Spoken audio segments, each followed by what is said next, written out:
Hello, beautiful people, and welcome to the Green Pod. On today's episode, we are joined with a few people, a few guests. They're going to introduce themselves. They're from one organization, Elephant Queen, and they're going to tell us what is it? Is the elephant the queen of the jungle? Yeah. So, karibuni sana. Asante. Yeah. Maybe you can introduce yourselves and say a bit about yourselves. My name is Achi. Mhm. I like to go by Achi. Yeah. Most people call me Achi. If you just say Achi, that's fine. And I'm an artist Mhm. and a filmmaker as well. Currently, I work with the Elephant Queen Outreach, Mhm. which is a conservation organization. We deal with, we use film and theater to spark and initiate conversations around conservation. Okay. Yeah. Well, if you love coffee, then you love me. I think my name is Kofi. I don't think my name is Kofi. I catch coffee, and I also am a theatre practitioner as well as an engagement specialist at the Elephant Queen Outreach. Um, I've been going around the country with conservation education, and that's my newfound passion. Not a newfound passion, but my continuing passion as at now. Mhm. It has been new for a while, but now it's no longer new. I think it's in my blood now. Yeah. That's great. So maybe you can tell us, Elephant Queen and the Elephant Queen Outreach, are those two different organizations or? Um, well, there's the Elephant Queen Trust is Mhm. the mother organization, Okay. and then the Elephant Queen Outreach is a department in the Mhm. organization. So, just as the name suggests, outreach. Mm. The outreach deals with going out, traveling across the country, reaching out to communities and schools, different people, and showing films Mhm. and our theater shows as well. Mm. So the Elephant Queen Outreach is just a department of the Elephant Queen Trust. Okay, and where was this elephant? Now I don't know what to ask, if Elephant Queen Outreach or Elephant Queen Trust, but I think they are more of the same, right? Yeah. Potato. Pretty much. Yeah, so maybe you can tell us, where was this organization founded? Why was it? Why did it come to life? Yeah. So the founders usually telling us a story Mhm. about how when they start filming for the project that they had in mind was just to film elephant behavior and how they, if you go on our website, you realize that there's a lot about elephant behavior. Yeah. And they just want people to understand what and who elephants are. These are the peak of poaching back in 2008, the North 8s and all the way. And during that time, they realized that then people don't understand elephants as sentient creatures. They just understand them as creatures. Yeah. But then there was this kind of feeling that we think we need to kind of tell the story from their perspective as elephants so that people can understand them. And this was born. It was born out of an elephant that walked in to come and met our chef, our great dear chef, Mzee Msili, shout out to him. And when he met this elephant, he called the filmmakers and just like, come see this elephant. And they looked at it. She was perfect. She was majestic. If you look at our lorry, Mhm. you look at those tusks, and you look at that animal, imagine watching her up close. I've not had the opportunity. I've seen other tuskers, Mhm. but not Athena herself. Ah. I wish I could have. And seeing from the videos, even the way she was recorded with her heart and everywhere, Mhm. she never left her heart by her side. So Yeah. I believe that is where it was born, and it was born out of the love for elephants and to foster that love to the rest of the community. Wow, that's quite interesting. From an animal, most of us might see, it's just kawaida having it around, but looking at the politics of the day and the activities, human activities, we have seen the decline of elephants in a very drastic and dramatic way. And maybe you could let us know, how have you been dealing with this? Would you? Go ahead. Well, first things first, just so that I can get your question correctly, Mhm. it's about the decline of conservation as a whole, as a general, Yeah, conservation of the elephants. of the elephants. Yeah.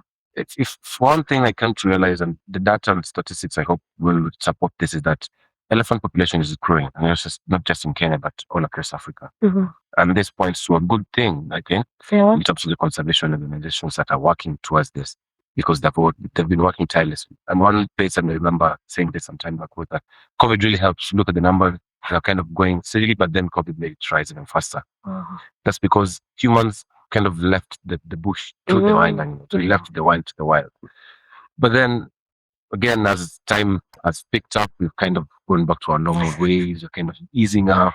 People are poaching again. We were just being shown some data some time back, and we're being shown how there's a lot of widespread poaching happening on the northern side of Savo, which was less than a month ago. less than a month ago, which is very painful by then you can't realize it. But there's also this kind of understanding that people are kind of starting to get, which is kind of like, these animals, these creatures, we don't want them to go. The other time I remember we were in a community and we asked kids, would you like these animals gone?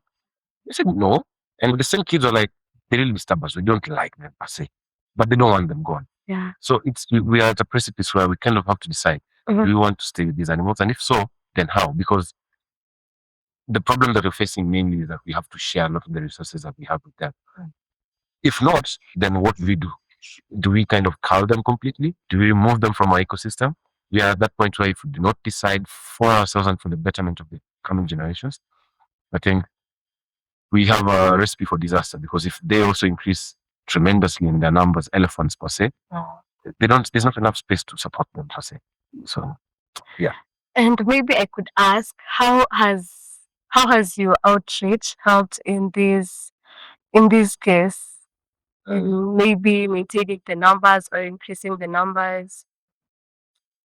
Well, at this point, we really can't say for sure that the outreach program has helped to maintain the numbers, to make sure that the numbers are going up. Because we usually say that our effects will be felt later on, because these are seeds that we are currently planting. And our main focus is usually on children, usually aim to touch the children's hearts.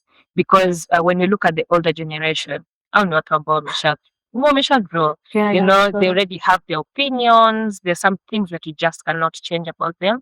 But you can change some things when it comes to children. You can mold them. You can shape their opinions and everything. So we just want to believe that by reaching out to, should we hold for sound? Let's continue. Okay, yeah. So we want to believe that by reaching out to the children, then we are planting seeds in them, seeds of conservation. They're gonna have like different opinions when it comes to our wildlife and our environment at large. And I think one of the ways that we know we are actually doing something or we are making an impact is when we are having these engagements. Whenever we go to schools or communities, we have conversations with these kids and even the community members as well. And you realize that some usually hold some opinions when we are starting, because we usually have pre and post engagement, and we usually realize or notice a shift in perspective when you compare the pre engagement notes and post engagement notes. For example, there's one of our theater shows that we usually move around with. There's a kid who, spoiler alert, no, but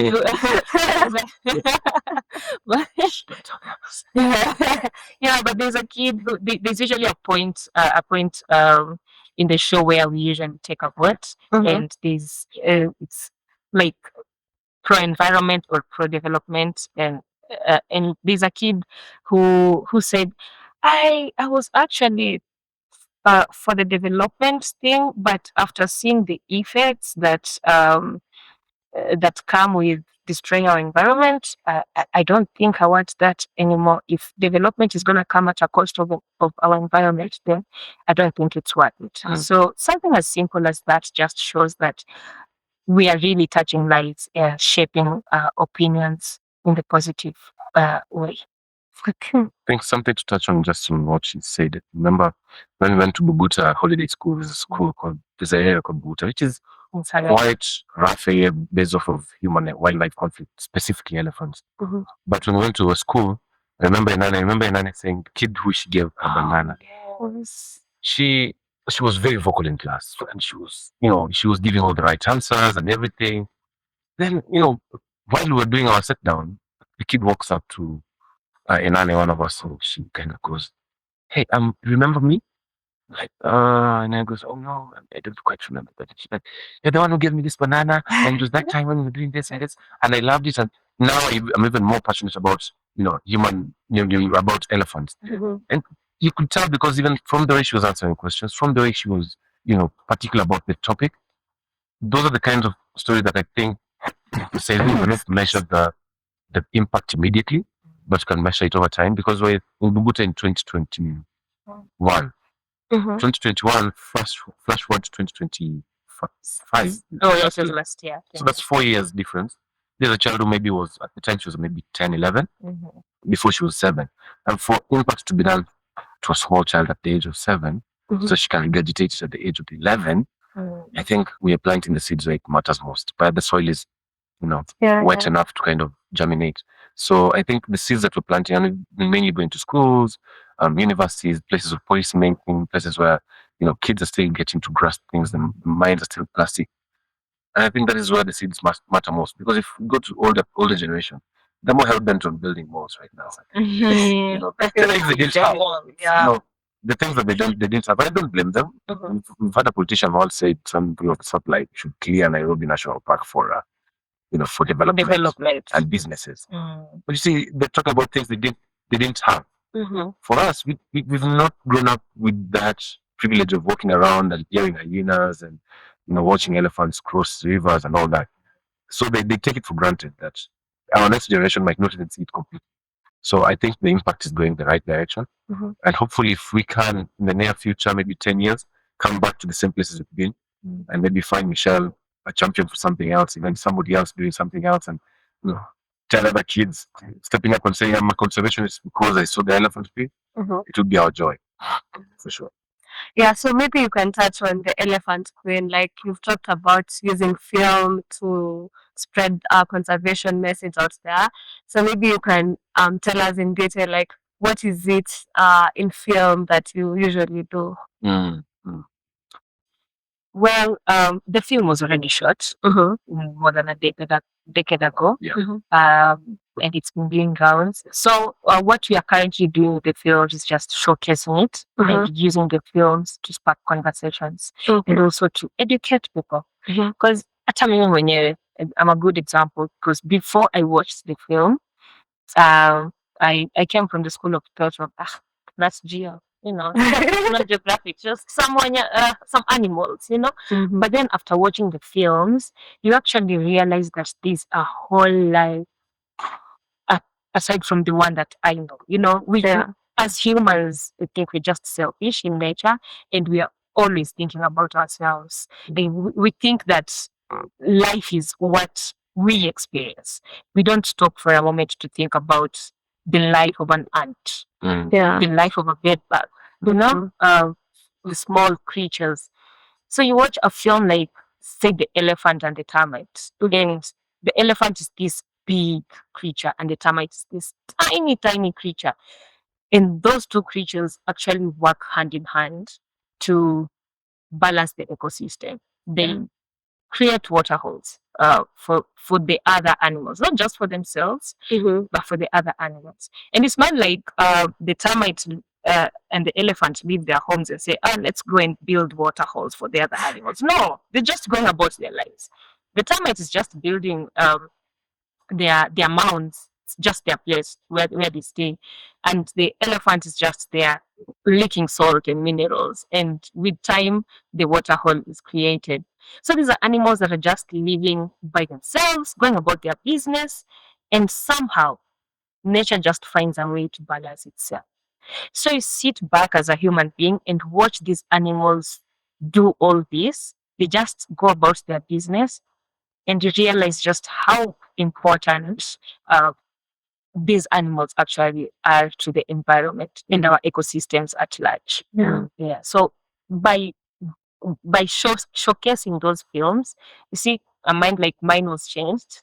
So I believe that many other minds are changed as well. Even from judging from the discussions that we had when we were last here after showcasing that film, no, there are really good discussions, and people were enlightened. I didn't know that this and this used to happen. I didn't know that this and this used to happen, but now I know. So once you know something, you know, your perspective just changes, and also how you handle that thing that you never used to know about also changes. So inaweza kuwa ulikuwa unapuuza before, but because you now have information, you're more keen, you want to take care of it because now you understand how important that particular thing is. So that's how we use our films. Wow, that's really great. And maybe do you have challenges when you go out there? Do you have challenges that maybe you see this thing and you're like, ngumu saa zingine. It's interesting. First things first is it is not the challenge that we exert or put up above all things, but the challenge is nonetheless. In a good thing, we must have a challenge. Yeah. We go out to communities with our films, our plays, our books, and sometimes it's not the reception that we expect. Case in point is just about one community where we went to, and we are trying to showcase the film, but everybody's just hell bent on, you've not paid us our compensation. You've not, the feelings that they have towards these animals is it tramples over even what you're trying to show them. So sometimes you have to go down, sit down with them beforehand, even before showing them the film, talk to them, make them understand. We're not trying to say that these animals are good. We're not trying to say that they're perfect in front of our eyes because they're named the elephant queen. We're trying to bring you a story so you can see their perspective of life. And this is our perspective. Then where do they merge? Because in all essence, if we claim that everything is good on our end as humans and everything is bad on their end, then it'll fail in the conversation. But if we come and bridge them together and say, hey, this is how elephants live, this is how termites live, this is how humans live, where do we find our connection? Then the coexistence part comes in. And coexistence doesn't mean necessarily there's no conflict. It only means I understand where we might conflict with you. And so I can mitigate it before it happens. Or I can let you be and you let me be. Otherwise, there's no working together. But nonetheless, I think we've mostly met good reception. And goes without saying that most of the challenges that maybe we might go through is just on our own personal ends because working away from the family for months on end, and sometimes even being sick on the trip sometimes, or harsh conditions that you're not used to and everything. Those are challenges nonetheless. But we have told ourselves that the biggest challenge that we have is making sure that people get to at least start a conversation. If not understand, we just start a conversation about coexistence with these animals. And maybe a question: why is it important for people to engage in these conversations? Why is it important to talk? I feel like conversations are just one of the easiest ways to just mitigate conflicts. Not the only way, but one of the easiest ways. Because as living beings, we will always be in conflict at one point or another, throughout life. It's part of that. But then how do we move? How do we move from that? How do we get past that? We feel like sparking conversations is the best way to do so, because there are so many issues that are not addressed. And not just from the community's perspective, but also from other stakeholders. Say, for example, because you work with different partners, like KWS, Kenya Wildlife Service is also one of our partners. We also got to interact with them, and we heard their perspectives as well. We got to know where they come from, the challenges they face as well. And you see, for most organizations or establishments, they're usually barriers. Kuna wadosi wa wadosi, and then there are the junior ones. There's some things that they would really wish to get off their chest, but the channels to air their grievances are not put out there. They are not there. So we also act like as a bridge. We are opening up this space. Like we're usually so focused on creating a safe environment whenever it comes to our showcasings, like screenings, or even our theater shows as well. We are usually keen on letting the community know that, this is a safe space. We can just talk, and we actually hold the conversations with them. They're usually so open to it, and through these conversations, solutions can be found. We're not always 100% sure that we will find solutions, but it is a start. And we just feel like conversations is the easiest place to start from. And it's something that bridges that gap between people who feel like we cannot engage with the other party, maybe because of 1, 2, 3 things. So yeah, that's why we go for conversations. Okay. So is it necessary for the youth, or how can the youth engage and maybe make a difference? It's funny. I think the one thing that is usually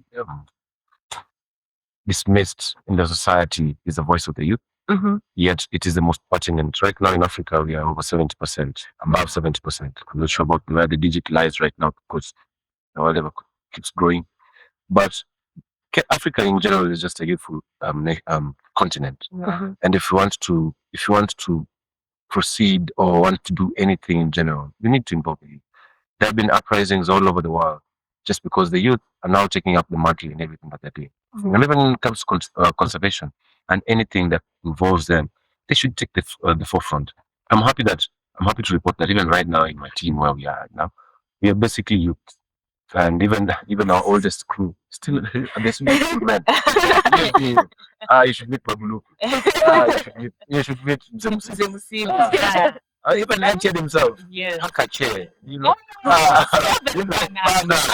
So it's one of those things where if we make it trendy, if we make it cool, that conservation is cool, it is trendy. Have you planted a tree? It's the same thing people do right now with them. Yeah. If I make it cool that you have planted 10 trees, how many have you planted? Yeah. And not just speak about the other trees, Then we make it kind of, beautiful that we are kind of making conservation something that is ingrained in our system. And even the younger kids have something to look up to. I remember being young, I wanted to be a singer so bad because they beat always my sisters and my brothers. I was like, so that's what is cool. So as an adult, I felt I was going to be a singer.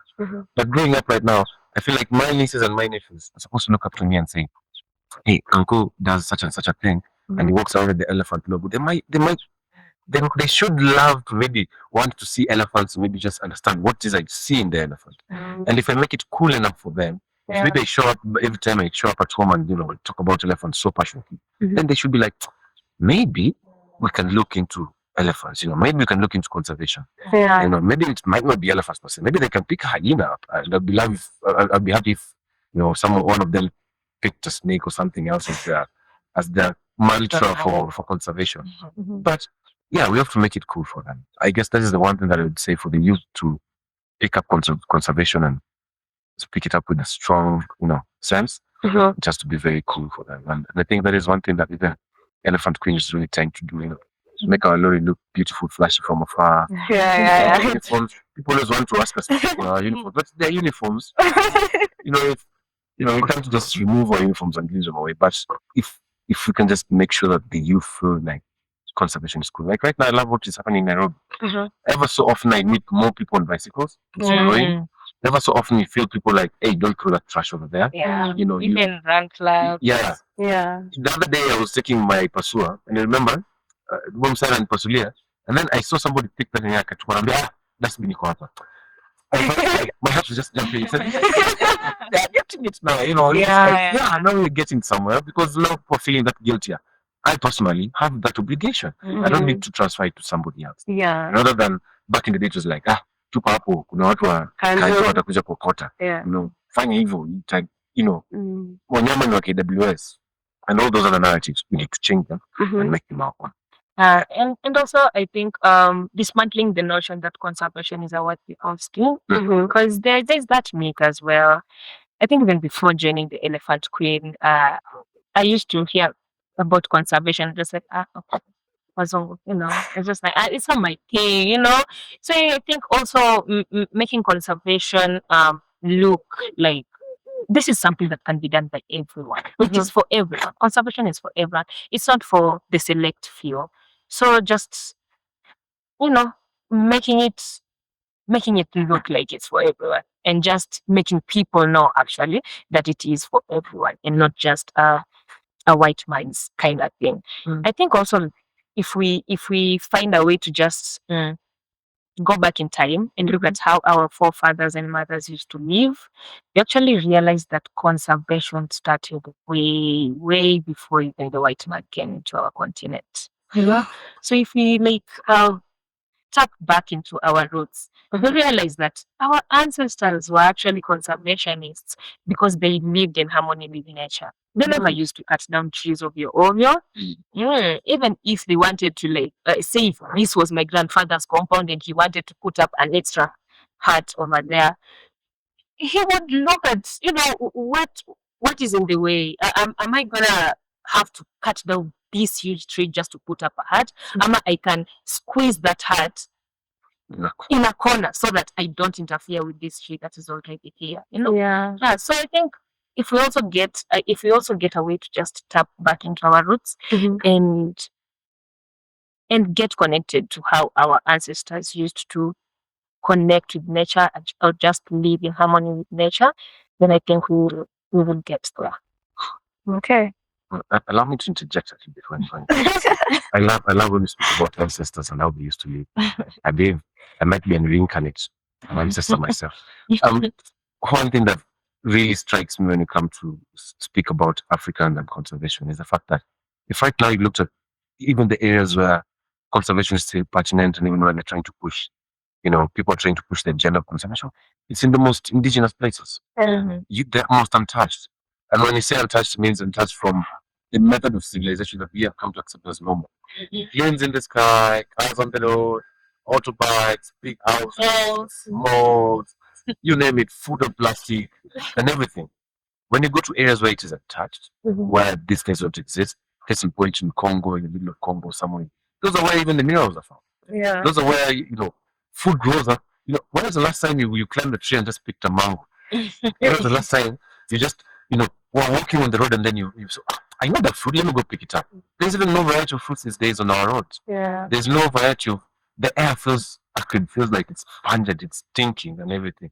Why? Because we have kind of pulled away from what we believed to be true, and now we are trying to chase something that is elusive. And let me tell you, we build houses, and we build ever bigger houses and ever bigger houses. But if you're not comfortable in our environment, those houses are not going to be comfortable. We just build more walls to kids because we start by building a tin house. Then the tin house, you create a brick house.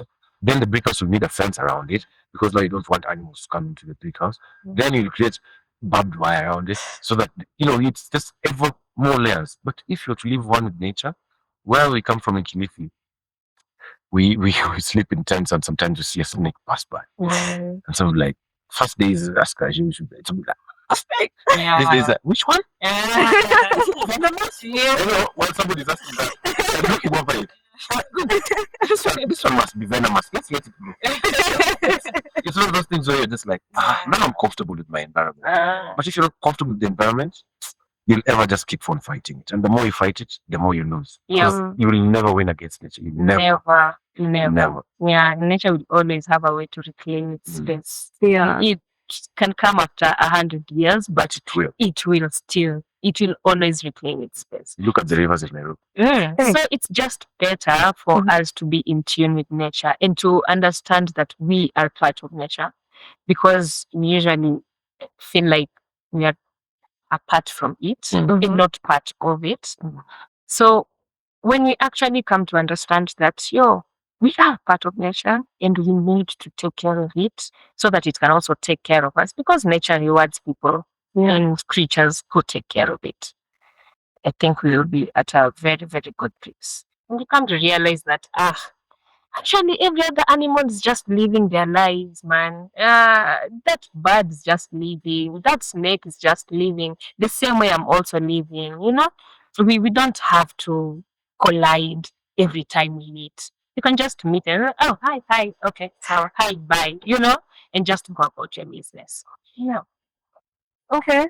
Thank you so much for sharing insights and spreading the the word out there and the conversations, sparking conversations here and there about conservation, especially about the elephant and how it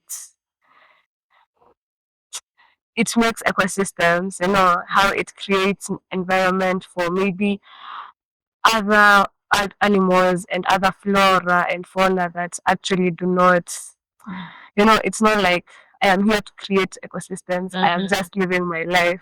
Yeah. But in the midst of living a life, an ecosystem balance. is burst.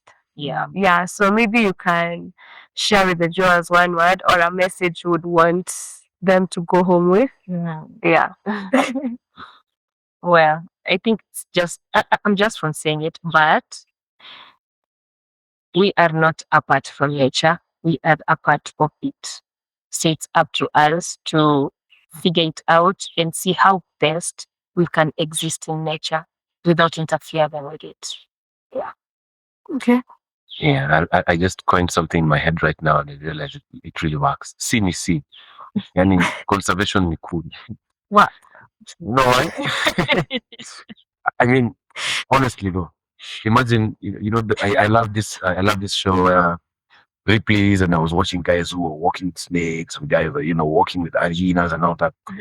Imagine our grandfathers used to do that. Yeah. It used to be cool, man. Yo, it is cool. Let's conserve, man. Imagine, let's imagine the biggest tree being found in Africa. It's still there, but we're losing that. Imagine just going back to that natural sense of things. Cool. See. See me see. See me see. Eh, nice one. See me see. Yeah. So maybe if people want to interact with you, where can they find you? On all social media platforms at the Elephant Queen Outreach. Okay. And you can also visit us on our website. Just go on www.elephant.co.ke. Just elephant. Don't add queen. www.elephant.co.ke.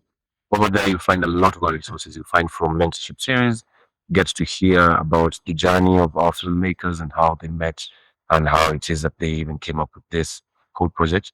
You can also get to hear about our personal stories in the bush and in the wild. You can also get to read our educational resources, get our scripts over there for theater. You can get to find all these things on that platform and even our Instagram pages, TikTok, Facebook, and all these other pages, YouTube. You can all follow up over there. So just in case you miss out, just elephant. Change to elephant.co.ke. There's no other. You get everything about us. Okay, thank you so much. And I believe our viewers and our listeners have learned and they will be more interested in the conversation, So thank you so much. Hope to see you next time. Thank you, Michelle. See you. Thank you for having us. So to our viewers, thank you for joining in this conversation. Make sure you continue the conversation wherever you are, back at home, at work. Make sure you spread the word. So thank you so much. That has been all from Elephant Queen, and I hope to see you in the next. Bye. Bye. Queen Pod.